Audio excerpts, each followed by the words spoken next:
Hello students, ये आपकी class first year की बिजनेस स्टडी की क्लास है जिसमें हमारा चैप्टर संयुक्त पूंजी कंपनी चल रहा है।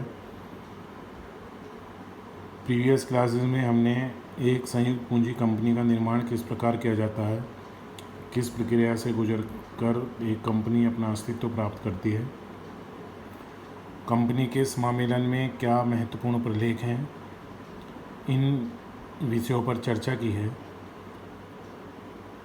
अध्याय के अंत में जो शॉर्ट क्वेश्चन मल्टीपल चॉइस के या ट्रू फॉल्स वाले क्वेश्चंस होते हैं वो परीक्षा के दृष्टिकोण से अत्यंत महत्वपूर्ण क्वेश्चन हैं। परीक्षा में अधिक अंक दिलाने में महत्वपूर्ण योगदान प्रदान करते हैं। आज की क्लास में हम इन्हीं क्वेश्चन पर चर्चा करेंगे। सबसे पहला क्वेश्चन है, एक निजी कंपनी अपना व्यवसाय आरंभ कर सकती है। इसका आंसर होगा समामेलन का प्रमाण पत्र प्राप्त करने के बाद। क्योंकि सार्वजनिक कंपनी है तो उसे जब तक न्यूनतम अभिदान की राशि प्राप्त न हो वो अपना व्यापार शुरू नहीं कर सकती। लेकिन निजी कंपनी की दशा में जब समामेलन का प्रमाण पत्र प्राप्त हो जाता है तभी वो अपनी व्यापार को आरंभ कर सकती है। अंशधारियों के दायित्व जाने जा सकते हैं अंतर नियम से, सीमा नियम से या प्रविवरण से। इसका आंसर होगा अंतर नियम से। एक कंपनी का पंजीयन तब हुआ माना जाता है जब वह कंपनी रजिस्ट्रार से समामेलन का प्रमाण पत्र प्राप्त कर लेती है। वह कंपनियों के रजिस्ट्रार से व्यापार आरंभ करने का प्रमाण पत्र प्राप्त कर लेती है। इसका आंसर ये होगा, क्योंकि यहाँ पर एक सामान्य कंपनी की बात है तो जब तक न्यूनतम अभिदान के बाद उसे व्यापार आरंभ करने का प्रमाण पत्र प्राप्त ना हो जाए तब तक समामेलन पूर्ण नहीं माना जाता। एक संयुक्त पूंजी वाली सार्वजनिक कंपनी का निर्माण नहीं हो सकता। यानी एक सार्वजनिक कंपनी का निर्माण किसके अभाव में नहीं हो सकता? पार्षद सीमा नियम के। यदि अंतर नियम नहीं है तो अंतर नियम की जगह तो टेबल F यूज़ की जा सकती है, प्रविवरण की जगह अन्य डॉक्यूमेंट पब्लिश किए जा सकते हैं, लेकिन सीमा नियम का होना अनिवार्य है। कंपनी के किस प्रलेख में कंपनी के आंतरिक प्रबंध के लिए नियम तथा उपनियम वर्णित होते हैं? अंतर नियम में। पार्षद अंतर नियम किसके बीच संबंध स्थापित करता है? कंपनी और उसके सदस्य, कंपनी और बाह्य व्यक्ति, कंपनी और उसके सदस्य एवं परस्पर सदस्य। इसका आंसर होगा कंपनी और उसके सदस्य, क्योंकि कंपनी और बाहरी लोगों के बीच तो सीमा नियम संबंध स्थापित करता है। प्रवर्तक वह व्यक्ति है जो कंपनी के समामेलन में भाग ले। कंपनी का संचालक हो, प्रबंध संचालक हो, कंपनी के समामेलन में भाग ले, परिवर्तन की क्रिया में योगदान देता है वो।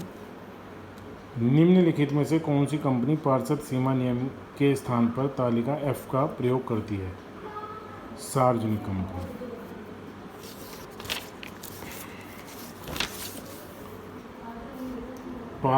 भारतीय कंपनी अधिनियम के अनुसूची तालिका F का नमूना प्रस्तुत करता है। विधान पत्र, संस्था के अंतर नियम का, संस्था के अंतर नियम का। यदि अंतर नियम नहीं है तो उसकी जगह टेबल F का यूज़ होता है। समता अंशधारियों को साधारणतः वोट देने का अधिकार नहीं होता, वोट देने का सीमित अधिकार होता है, वोट देने का पूर्ण। तो इसका आंसर होगा वोट देने का पूर्ण अधिकार होता है। ये क्वेश्चन कुछ ट्रू फॉल्स वाले हैं जिनमें सही गलत हमें बताना है। एक निजी कंपनी साधारणतः जनता को अपने अंश खरीदने के लिए निमंत्रण करने का प्रविवरण जारी करती है। फॉल्स। निजी कंपनी को ये प्रविवरण जारी करने की आवश्यकता नहीं होती, यानी ये गलत है, असत्य है। एक सार्वजनिक कंपनी समामेलन का प्रमाण पत्र होने पर अपना कारोबार आरंभ कर सकती है। एक सार्वजनिक कंपनी समामेलन का प्रमाण पत्र प्राप्त होने के बाद अपना कार्य आरंभ कर सकती है। फॉल्स। जब तक न्यूनतम अभिदान की राशि प्राप्त न हो, व्यापार आरंभ करने का प्रमाण पत्र प्राप्त न हो, तब तक वो व्यापार आरंभ नहीं कर सकती। कंपनी का पंजीयन कराना अनिवार्य है। ट्रू।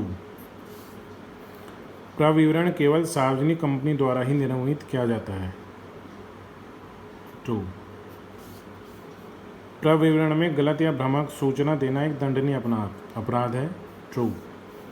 कंपनी का प्रवर्तन एवं समामेलन समानार्थक शब्द हैं। नहीं, ये गलत है। फॉल्स। दोनों अलग अलग बात हैं। उद्देश्य वाक्य अंतर नियम का एक वाक्य है, फॉल्स, क्योंकि ये सीमा नियम का एक वाक्य है। एक निजी कंपनी अपने समामेलन के उपरांत व्यवसाय आरंभ कर सकती है, ट्रू। कंपनी द्वारा तालिका एफ पार्षद सीमा नियम के स्थान पर अपनाई जाती है, फॉल्स, क्योंकि टेबल एफ जो है वो पार्षद अंतर नियम की जगह अपनाई जाती है। पार्षद अंतर नियम कंपनी का अनिवार्य प्रलेख है, फॉल्स। सीमा नियम अनिवार्य प्रलेख होता है, क्योंकि अंतर नियम की जगह तो टेबल एफ का यूज़ किया जा सकता है।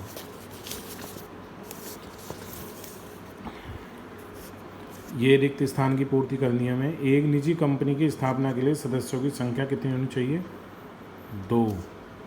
एक सार्वजनिक कंपनी के लिए सदस्यों की संख्या 7।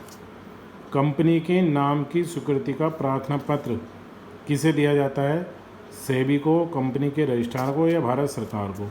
तो इसका आंसर होगा कंपनी के रजिस्ट्रार को।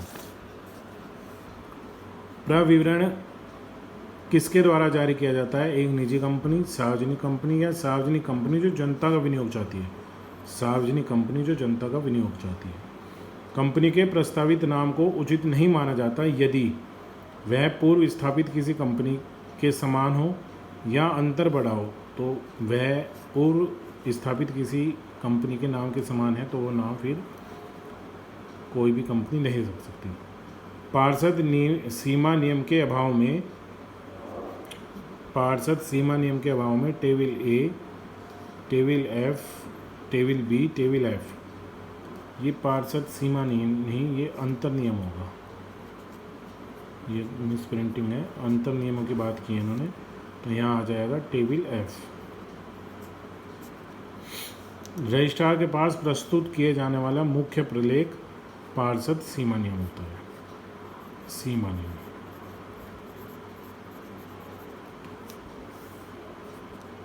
पार्षद ये इस क्वेश्चन के कुछ इस अध्याय के कुछ शॉर्ट क्वेश्चंस हैं, इन्हें आप ध्यानपूर्वक समझ लें, अपनी नोटबुक में नोट डाउन कर लें। आगामी क्लास में हम नए चैप्टर की शुरुआत करेंगे। Thank you.